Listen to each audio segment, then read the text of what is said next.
Саламатсызбы, урматтуу Садыр Нуркожоевич жана ушул курулуштун катышуулары. Мен Аран район Достук айыл өкмөтүнүн Төлөгөн айылдык кеңешинин депутатымын. Мен 3 көйгөй маселе менен сунуш катарында келдим. Биринчи Атыңарды айткыла. Биринчи эле атыңызды айтып эле баштаңызчы. Кочиев Кыялбек. Кыялбек. Ат эле айтсаңар жетет. Мында бизде мурдагы Маңгыт айыл өкмөтү ротация менен азыр Достук айыл өкмөтү кошулуп, Достук айыл өкмөтү болуп кошулду да. Ошо кошулгандан кийин биз жака кандай десем, мындай ротациянын эмес результаты болбой атат да. Бул биринчи маселе. Анан экинчи маселебиз ошо биздин Төлөгөн айылында жогору жакта 1,5 миң гектар кайракы жерибиз бар. Ошонун 1955-жылы Союз малында мурдагы Жаңы жол колхозуна арендага берилген. Ошол малда баягы арендасынын налогун төлөй албай калып, ошол айылга арендага берилген дагы көп мөөнөттү неме. Ал 49 жылга берилет экен. 2020-жылы сурогу бүтүптүр. Ошол кайтарылбай атат да. Ошол жер кайтарылып калса биздин айылдын жер маселеси, чек маселеси чечилип калат эле. Бул адырда кайракы жерлер, таштак жерлер.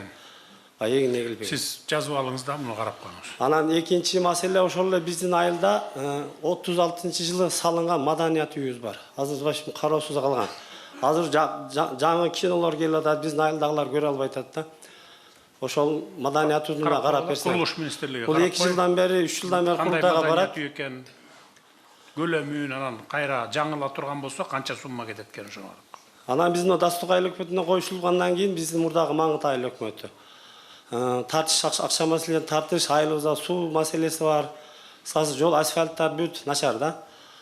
Анан бюджет маселеси бай айыл өкмөтү деп эсептелет өзү республикадачы. Бирок былтыркы жылдын эсебинен Семен заводдон 56 миллион акча төгүлбөй калды дагы. Былтыркы пландаштырган иштерибиз көбү бүтпөй калды да. Ошого мен ушул айылдын 15 миң адам жашайт, ошо мурдагы Маңгыт. Ондунан бул кичине акча маселесинен ушу биздин Достук айыл өкмөтүнө көңүл буруп коюшуңузду суранат элем да. Рахмат.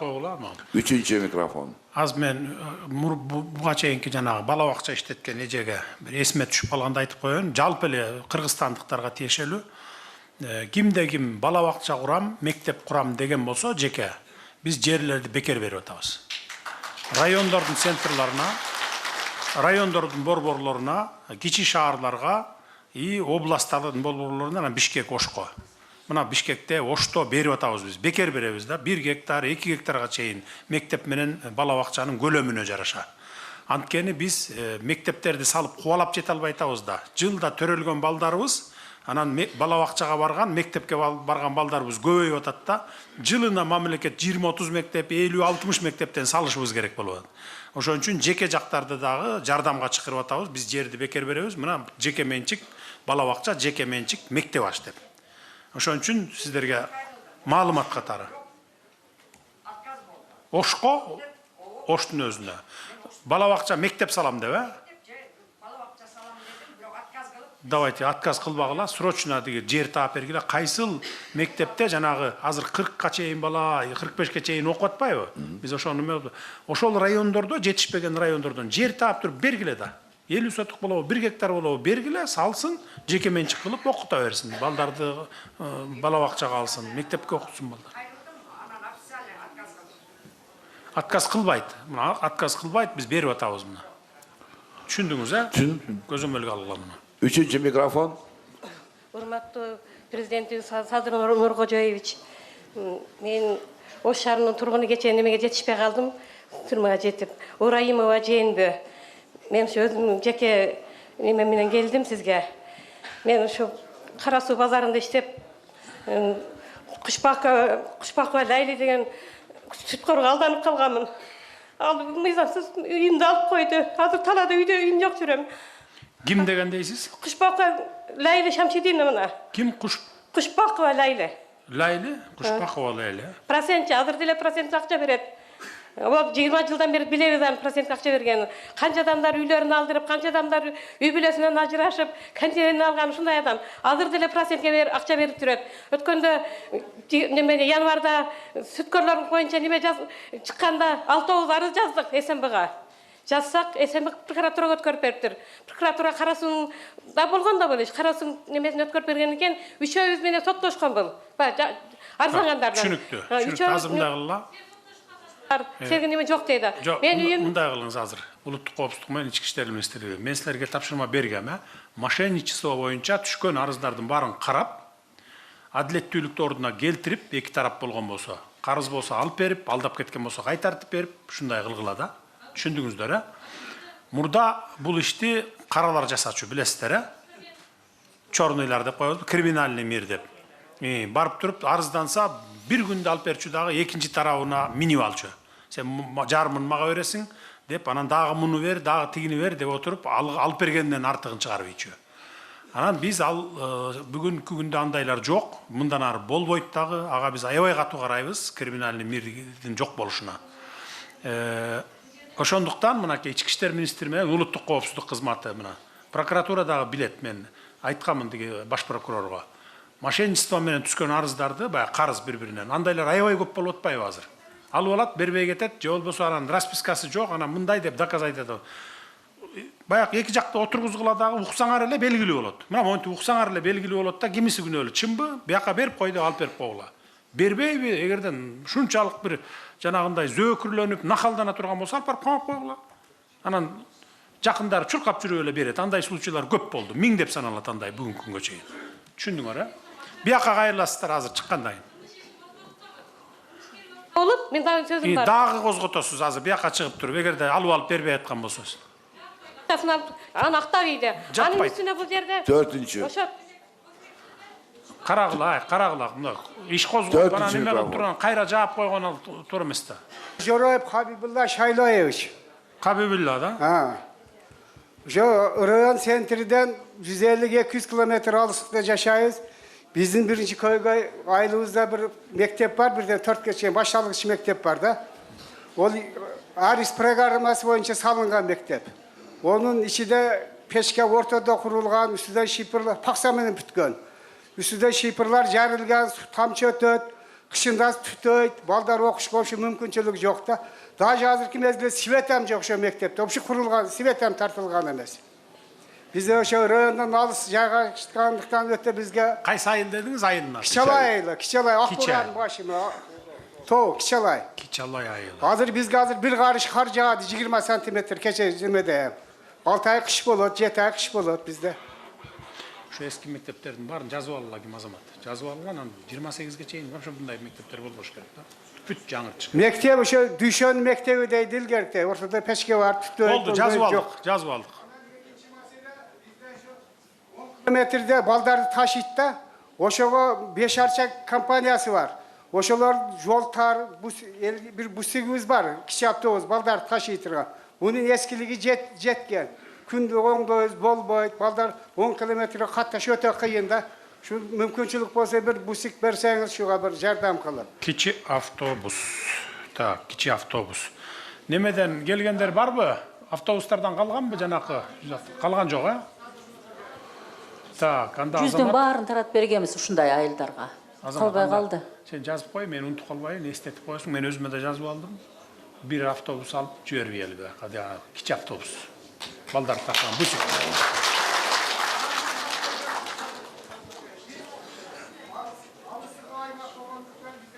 Dikançılık bolboyt. Tolkalı mal çarvasından kiçine. Hiç mektepteki adamlar işe pensiya alat, onu başkaları iş bol alalbayız. Ana bizge ayıl çarva öndürüksü bize topoz bolat da. Şuga bir jеңилдетилген kreditlerden berseniz. Atınlı uğavuz hiç alalbayız da. Bize dikançılık. Ayıl çarva ministri, kança procent menen berip atасыңар asılır? 6%dan beri otağız, anan жаңы 3%dan siz koldup berdiniz, 500 milyon ajrat berdiniz. 3%га түшүргүлө, 3%га бериле. Дыйкандарга, фермерлерге 3% менен, 6 эмес. Жарайт. Бияка министрге кайрыласыз. Автобусуңузду чечип беребиз. Мен bir автобус жибербейм, балдарды ташыганга. Birinci mikrofon. Urmatlı turgundar. Suroğunu kıskarak berseňizler yerli köbürök da bunday. Başkalar da sıylaylar. Саламатсызбы, урматтуу Садыр Нуркожоевич. Мен ошол жана айтылган алыскы Кичалай айылдан болом. Биз мына райондон 138 километр. Фамилиям Айдаров Кол Асылбек Карбекович. Азыркы учурда айыл башчы болуп иштейм. Райондон 138 километр алыста турабыз. Толуу аймак болгондуктан деңиз деңгээлинен 1370 метр бийиктикте турабыз. Жанагыдай мал чарба, дыйканчылык менен электенебиз. Анан бизде мына көмүр кендер чыккан. Билесиз, бир канча майда көмүр кендер бар, анан 5 арча көмүр кен бар. Ушул жактан тынымсыз күнү түнү 150дөй кооптоо машиналар көмүр ташыйт. Чаң маселеси кыйнады биздичи. Ошого Ноокат району элдер дагы бар биздечи. Биздин немеде Келмет Араван районунан башка Ноокат району эл дагы билесиздер. Бул биздин жогоруда жайгашкан Баткен областынын Кадамжай районуна караштуу Бешарча көмүрү. Жападан жалгыз биздин айылдан аралап оор жүк ташуу коо үлгүсүндөгү машиналар күнү түнү 150дөй машина жүк ташыйт. Ушул машиналар тынымсыз каттаган айынан жолдун абалы кескин начарлап, жолдун көтөрүлгөн чаң бүт айылды каптап, чаңдын айынан күн өткөн сайын калк арасында ар кандай оору пайда болуп, жаш балдар, кары картаңдар, кош бойлуу аялдарга жашоо мүмкүнчүлүгү кыйын болуп атат. Жолубуз талапка жооп бербейт. Бизде мал чарба дыйканчылыгы, анан дыйканчылык менен алектенебиз. Эккен эгиндерибиз болбойт атат. Картошка эгебиз, баягы чаңдын айынан картошка жакшы болбойт атат. Анан Акбура дарыясынын башаты бизден келет. Папа суу сакташына келип куят да. Чаңдын айынан мөңгүлөр эрип, Акбура дарыясы кескин азайды. Акбура дарыясына эки жагына жашыл болуп өскөн кайың тал бактарактар жылдан жылга курап баратат. Элдин демилгеси менен бир канча аракеттер жасалып, 1,5 километр асфальт төшөлүп.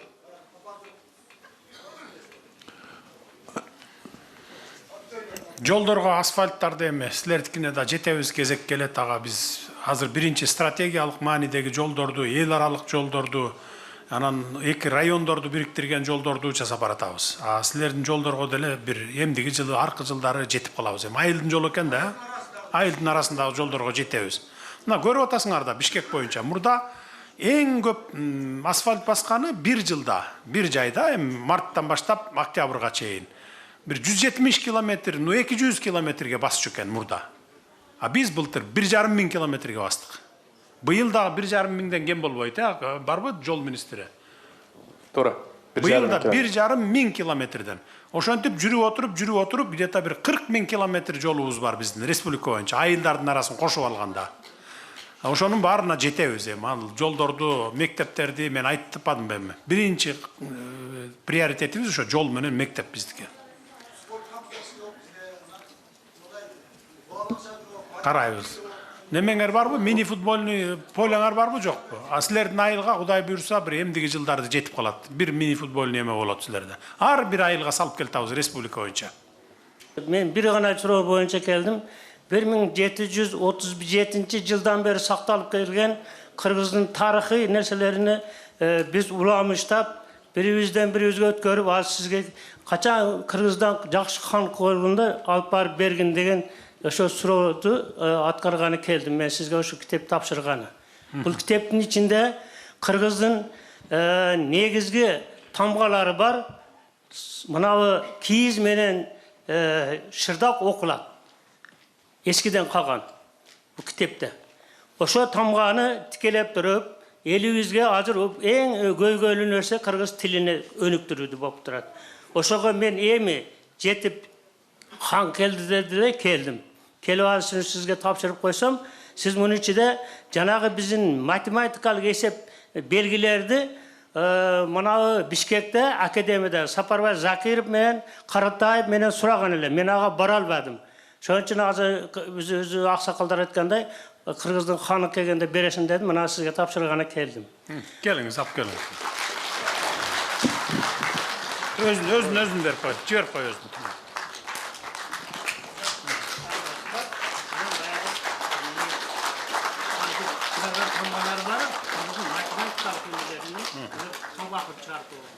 Özü negizim bu nerede?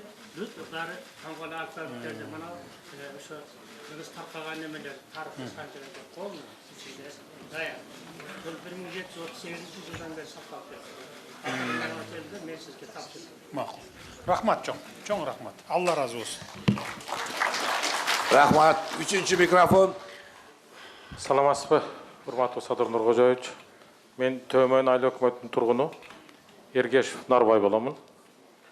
Урматтуу президент, сизге бизде мурда дагы айтышты, биздин Төмөн айыл өкмөтү негизинен суу менен, дыйканчылык менен пайдаланып иштейбиз. Дыйканчылыкка өзүңүздөр жакшы билесиздер, Дыйканчылыктын башаты суу менен. Биз ушул өтө суудан кыйын оор абалдабыз. Анан дренаждан суу ичебиз, дренаждын дагы суусу сал кымбатыраак болуп атат. Ушуну бир сугат жер үчүн эгер мыйзам көтөрсө, сугат жерлерге дренаждын суудан суу ичкен дыйкандарга бир караштырып берсеңиз. Бул биринчи маселе. Экинчи маселе, биздин Төмөйүн айыл өкмөтү райондун аралыгынан район центринен 70 километр алыста турабыз. Келгенде же Ош менен келебиз, же Улуу Тоо менен каттайбыз, жол жаман. Сизге курултайда дагы бир биздин немелер жеткизишкен эле. Ушул жолду дагы бир биз каттай турган кылып кара берсеңиз ушул немеле 70 километр болсо керек. Ушул жазып ал. Район центриге келиш үчүн эң азында 3 саат жооп берип койду. 3 саат убакыт кетет. Азыр жооп берет сизге министр. Бере бер жооп. Саламатсыздарбы? Араван Төмөйүн жолу 40 чакырым быйыл башталат, 1-2 жылда бөлүп бүтүрөбүз жолду. Assalamu alaikum жамаат. Мен Орманов Кошокбаймын, Керметов айыл өкмөтүнөн. Менин үлүшүмүн токтому жок болуп атат. Архивде де жок. Немеде да эч. Колуңузда документиңиз барбы? Үлүш жери ушуну Үлүш жеринин чек бар жок, налог, сосмон бар жок төлөнгөн. Архивден да эчтеке чыкпады. Үлүш жериңизге көк китеп алдыңыз беле 90-жылда? Жок, алган эмесмин. Аны албасаңыз жок болот да архивде. Ошону кимге кайрылсак, кандай кылабыз? Архивден.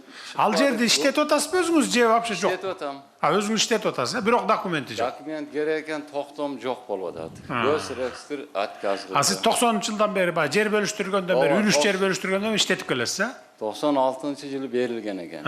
Гүлбарга. Болду, ошондон бери иштетип келатса өзү, восстановить этип бергиле дагы, кылып бергиле да документ. Жок болсо жасап бергиле. Эгер өзү ошончо жылдан бери үлүш жер катары иштетип келаткан болсо.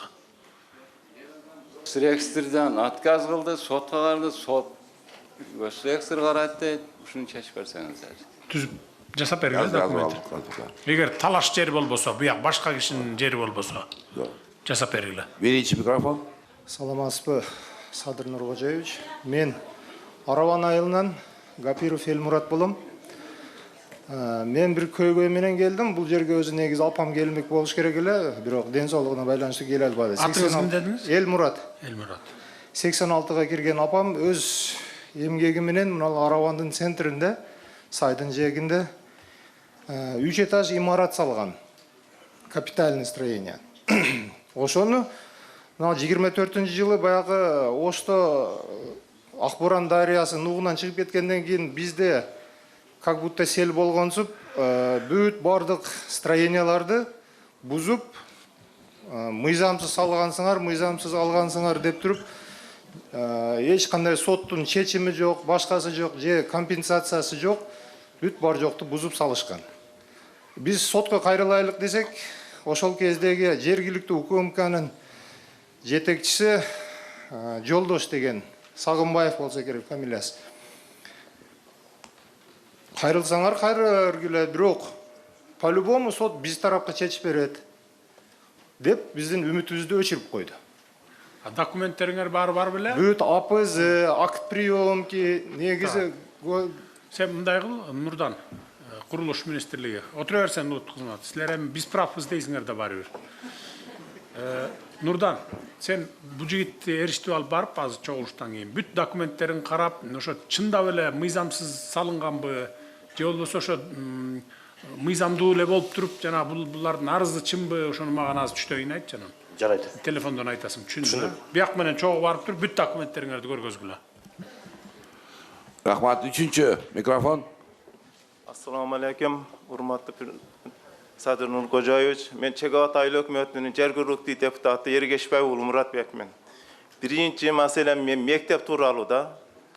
2021-ден бери жүрөм да, урматтуу президент. Документтери таяр, атаңа бар, энеңе бар дегенден башканы билишпей атат булар. Сиз буларды Кайсы айыл дедиңиз? Чегават айыл өкмөтүнүн. Чегават.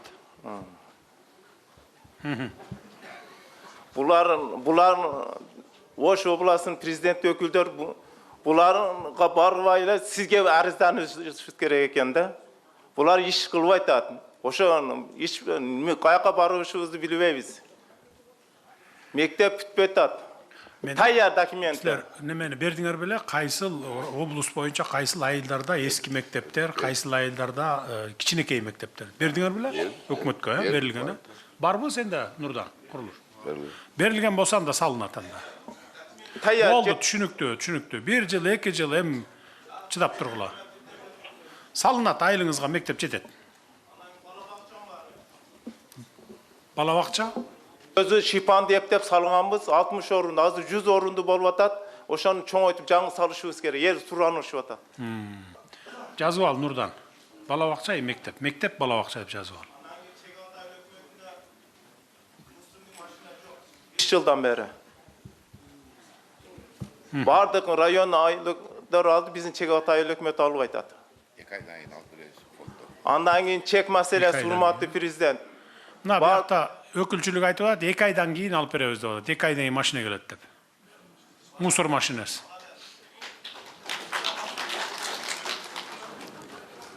Bular иштебей атат. Араван району айыл өкмөттөргөчө иштебей атат булар. Зомбулук чоннийлерди жоготуңар, булар чоннийлерден эми өтүп кетти. Эмне кылып өтүп атышат? Эмне кылып? Байларга чектер берет, бечараларын ыйлап жүрүшөт. Жалгыз бой адамдар абай. Бешиктеги баласы кече алып калышты. Бул кандай деген нерсе? Токтоп туруңузчу. Чек деген жа үй салганга чекпи? Земельный участок. Силер кай жерлерден берип атасыңар? Сугат жерлерденби, жедиги? Берилген жок азыр. Жерлерimiz var, toktом жок. Мына кеңсайда сиз айтмакчы берип койгон алаксыздык. Же сала албайсың. Жок, токтоп туруңуз. Азыр сиздин айылда, Чегаватта эмне жер алып атасыңар силер үй салганга? Эмне жер алдыңар? Шолбурак деген жерибиз бар. Ошол жерде анан кийин дагы 19 гектар деген жерибиз бар эле. Мурунку Кыгбыдаш деген. Ону ала албайт. Жок, ошол жерди бербей атабыз. Бербей атат. Ошолорго чек салып. Ал жер айдоо жерби? Кайракы. Анан кийин Мөңкөтай, анан кийин Акша деген жерлерди трансформация кылдырып айтат. Бир нерсе жогору деп силер деле. Аз токтоп туруңуз. Сиз ала албай атасыз, карапайым калк. Эми эл ала албай атат, макул. Кимге берди анда ошол жерде? Барбы алгандар ошол жерде? Чек алып алгандар барбы? Бар, ошолор текшергиле десем жок. Ну биякта жок деп атат, сиз бар деп атасыз. Мени чек ала албагандар көп ошончо. Эми ала алгандар түшүнүп атам. Алып алгандардын списогун мага бергилечи. Сиз мына Калпакчан жигит, мынакей Муратбек жигит. Ким алып алды? Ошолордун тизмесин таап сизде болсо, маган жибериңиз. Мына баланча Чегават айылынан моундай чек алып алды. Биз ала албай атабыз деп туруп, алып алгандардын тизмесин канча сотуктан алып алды? 5 сотук, 10 сотуктан түшүндүңүз, а? Сөзүңүздү тастыктаңыз да сизчи, далилдеңиз да сөзүңүздү. Ошону мага берип ийесиз. Президентке барасыңбы? Губернаторга барасыңбы? Эми мага келиңиз, ошолорду көтөрүп алып алгандардын списогун көтөрүп алып туруп. Болду, түшүнүктүү, келесиз, кийинки. Мамлекеттик ипотекалык компаниясынан турак жайга кезекке менин балам кезекке турган болчу, Ош шаарынан.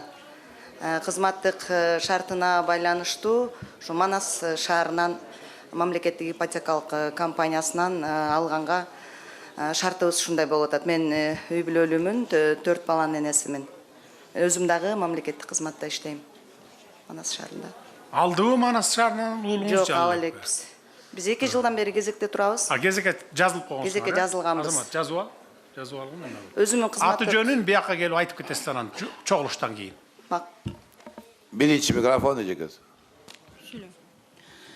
Ассаламу алейкум. Урматтуу ушул жерде отургандар, урматтуу Садыр Нуркожоевич. Мен элдин атынан келдим, ошо элдин көйгөйү. Мына азыр Муратбек айтып аткандай, биз чек маселеси да. Атыңыз ким? Мен Абышева Асылкан, Чегават айыл өкмөтүнүн тургуну болом. Айта бериңиз. Ушу чек маселеси боюнча келип атам, бизде азыр 1800гө жакын чеги жок. Алды 45-50ке чыккан жарандар бар. Чеги жок. Турак жайга чеги жок. Ушундай көчөдө, квартирада, ар жерде жүргөн адамдар бар. Анан эми азыр бир жерде трансформация кылып, азыр 300 адамга берилген. Андан башка эми башка жер жок деп атат. Мисалы ошол Чекебат айыл өкмөтүндө мазарга деп берилген жер бар экен эле 25 гектар. Ошону дагы ошо трансформация кылып элге берели деп аксакалдар менен сүйлөшкөнбүз. Ал дагы ордун немесе болбой атат трансформация. Анан кийин бизде болсо мурунку айыл өкмөттөр, Мамиров Муктар, колдо Эргашев неме Рафык, анан дагы бир КГОда иштеген да бир акчач кишибиз бар. Пенсионер. Ошол, ушулар 18 гектар, 22 гектар жерлерди, адыр жерлерди басып жатат. Бербей атат. Басып жатышат ошолордучу. Анан кийин бизде мына жерде Октябрь деген жерде наракта Жданттын жери бар, ошо Чекебат айыл өкмөтүнүн жери бар. 28 гектар. Бул өзү негизи көп эле Маңгыт айыл өкмөтүнө ошо биринчи ошо Мамиров Муктарлар сатып ийген. Анан калганы 28 гектар жер бар. Адыр жерлер олар. Суулуу жер эмес. Ошол Мөңкөтайда дагы ошо суулуу жер деп жазылып калган үчүн канча жылдан бери аркасынан жүгүрөбүз, чечилбей келатат. Ушуларды бир өзүңүз колуңузга алып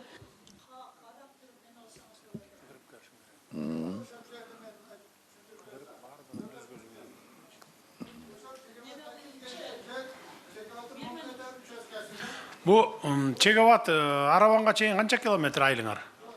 Жанында 6 километр. 6 километр, Бердил. Анда жанакы 17-11 гектарга курула турган жерден ошо кезектегилерге берели, ошондон анан башка дагы жерлерди тапкыла аким. Башка дагы ушул райондун чекесинен болобу мындай бийик кабат үй сала турган жерлерди. Түшүнүктүү,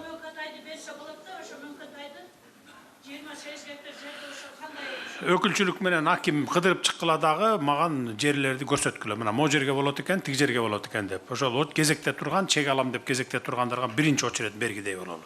Анан Мурат Бек айтып аткандагы неме мына акча деген жерде жерлер көп. Ошо жерлерди дагы ошо трансформация, толку кайрак жерлер да. Трансформация кылып туруп ошо элдерге берсе болот эле да. Колдон келишинче мындай жеке үйгө эмес, бийик кабат үйлөрдү сала турганга, түшүнүңөр, микрорайон кылып сала тургандай кылып туруп берели. Түшүнүктүү, кийинкиси. Экинчи микрофон. Ассаламу алейкум. Урматтуу Садыр Нуркожоевич. Менин атын жөнүм Орунбаев Аслан. Мен Араван районунун Дөбөкоргон айыл өкмөтүнүн Бостон айылынын тургуну болом. Биздин Дөбөкоргон айыл өкмөтүндө там жай чек маселеси өтө кыйын болуп жатат. Ар бир айыл аймактарда ар бир үйдө 2-ден 3-төн үй бүлө, жаш үй бүлөлөр жашайт. Ошон үчүн ушул чек маселесин карап бериңизден сизден суранып келем. Кайсы айыл дейсиңер? Дөбөкоргон айыл өкмөтү, Бостон айылы тургуну болом да. Араванга канча километр айылыңар? 8-9 километр болсо керек. Жакын эле экен да. 15 километр экен. Бияктыкын да ошондой метод менен чечсек болот экен. Ушунун үстүндө иштегиле. Жерлерди тапкыласа. Жарайт. Түшүнүктүү. Рахмат. Үчүнчү микрофон. Алло, ассаламу алейкум. Урматтуу президент, хуш кепсиз. Мен Юсуф айыл өкмөтүнүн Октябрь участкасынын Набар көчөсүндө жашоосу Аллигар ханым Мадалхан болом. Şu birinchi masala suv masalasi dedingiz, mana Xudoga shukr dekonchilarimiz yaxshi bo'lyapti. Shu suvdan juda qiyinchilik bor. Bizda ariq bor o'sha yerda Nobahor uchastkasida ayildi. Juda torda. Shu kengaytirish iloji bo'lsa suv xo'jaligi aytasizmi? Suv yetmayapti. Avron qilishadi. Ekinlar qurib qolyapti to'g'risi. Iloji boricha yetkazib bersa yaxshi bo'lardi elga, dehqonlarga. Ikkinchi masala yo'l. Aytganingiz bo'yicha men o'sha yerga chiqqanimga 40 yil bo'ldi-da. Hozir 70 ga kirdim, 30 yoshimda chiqqanman. Yo'l masalasi shu sayz paytida qilingan. Rasvo chiqib ketgan, mashina yaxshi yurolmaydi. Baldar qiynaladi qishda mezgilida. Aravon sentrigacha 5 kilometr borda. Yana keyin uchinchisi bog'cha bilan FAP kerak bizga bitta o'sha yerga. Nimaga deganda 150 xo'jalik bo'ldik. 600-700 odam yashaydi, bu yog'i 1000 ga yaqin. bitta kichkinaroq bo'lsa ham bog'cha menen meniki fab kerak bizga. Baldarni nimasi yetarib pastga olib tushishga to'g'ri keladi ekan. Mashinasi bor, mashinasi borlarga bo'laveradi. Yo'q odamlar nima qiladi endi? Tashkil kerak qilayin desa qimmat turadi. Shunga bir harakat qilib, o'z yordam qilib, biz oilada ham bir qarashtirib qo'ysangiz, shu sunish bor xolos, xudo xolasa. Shu. Хорошо. Ma'qul, jarayt. Aspa Sadır Nurgojevich, Tömoyn ayl hökümeti Sabirova Turunay. Menin en birinci kötörü turgan meselem bizde Tömoynda 20 min halk var da, 20 minden aştı. Biroq azırkı günde bizden töret uyuğuz var, Javulu Arapasında turat. Al жерге iştigenge bunday normalni je vrach çok, je bayağınday da problema. Töret az bolat dep, töret uyuğuzu japqanға sunuş berip koyup tur. Bul birinci. Ekinci mesele, bir gün tez yerden munası iştese, 2 gün tez yerden munası iştebeyt. Men uyda orukçan atam var, orukçan kızım var. Ara günde tez yerden munasını çakırğanға to'ra kelet, kede jeke maşinalarda kelet, kede kelbey da kalat. Anan üçüncü meselem bizde 198 gektar yer transformasiya ötkön, bolgon, turak jay üçün. Mına ушул күнгө чейин aradan 2 yıl öttü. Biroq ar qanday şıltolar menen gem plan tüzülbey kelet. Elder turak jayga muhtaç. Dördüncü meselem bizde yerler köp Tömoyn ayl hökümetinde. Su köygöy hem aytıldı. Biroq paxta жылдан жылга azayıp жатат. Эмне себептен? Paxtanın baası öte tömön bolup dıyqanдар мындай актабай калып атат да dıyqandарды. 60-70 сомдун тегерегинде болуп калып жатат. Андан кийин биз жанагы эрте жаза быша турган медави өрүктөрдү эккенбиз. Ал өрүктөрүбүз былтыр эң жакшысын 30 сомдон акырында 10 сомдон сатканга туура келдик. Bir ажатканага кирсеңиз 20 сом беребиз. Биздин өрүктөр дыйканчылыгыбыз ошол ажатканадан дагы арзан болуп кетти да, бул өтө өкүнүчтүү. Ошондуктан бизге Tömoyn айыл өкмөтүнө bir кичине мини цех сөзсүз керек деп эсептеймин. Андан кийинки дагы көтөрө турган маселем суу маселесini көтөрүп атышат, бирок суунун тыйынын эч ким көтөрбөй жатат. Суу эсептелгенде тыйын болуп эсептелип жатат дагы, анан акчага төлөгөн келгенде сом менен төлөп жатабыз да. Neme, berçi mikrofonu.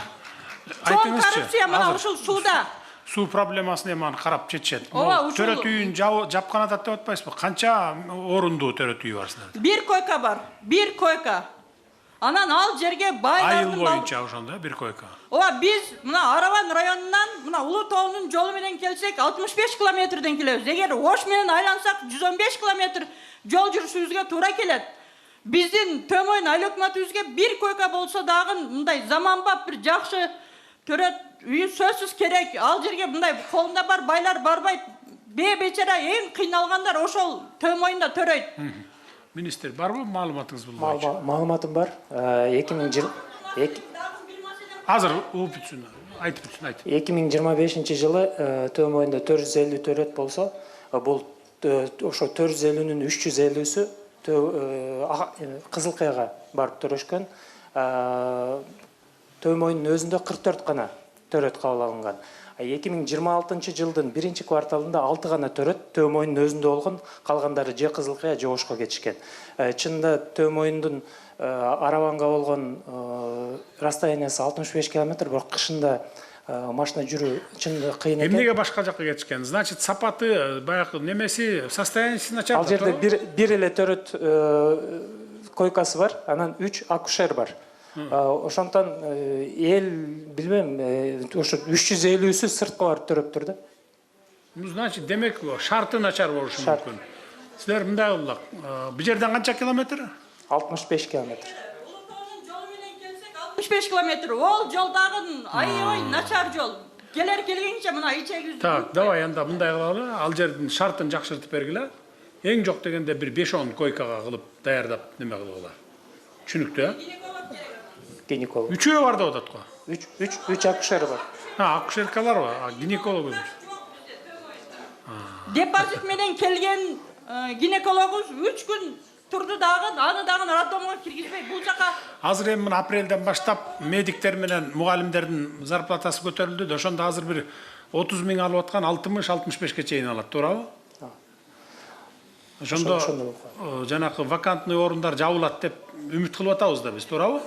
Төмөйүндүн өзүнөн чыккан 20 дарыгер бар экен.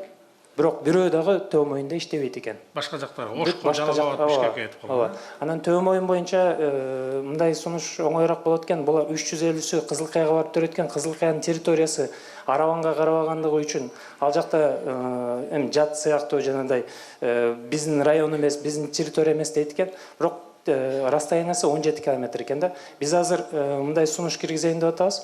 Төмөйүндүн калкын Кызыл Каяга тейлей турган кылып, министерстводон приказ чыгарып, ошол жака байлайын деп атабыз. Эмнеден деп ошол 350-400 төрөт ал жака Кызыл Каяга барганда алар эч кандай маселе жок кабыл алуусу үчүн.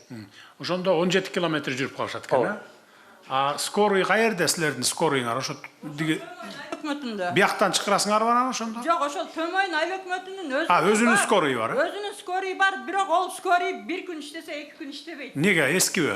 Эски, бузук. 2 күндүн биринде бузулат. Кызыл Каяга байлап берсек, бул маселеде азыр мындай туруптула, Кызыл Каяга байлап бергиле. Бир скорыйдан да скорыйын жаңыртып берели анда. Бир скорыйды. Ошону менен ташып тургадай болсун анда. Мен көрөлгөм, мына 47 жашка кирдим. Наоборот, ошол роддомду күчөтүп бериңиздер. Мен ошону суранып жатам. Бир койка болсун. Болду, түшүнүктүү. Эми мындай кылалы, урматтуу аравандыктар, урматтуу мекендештер.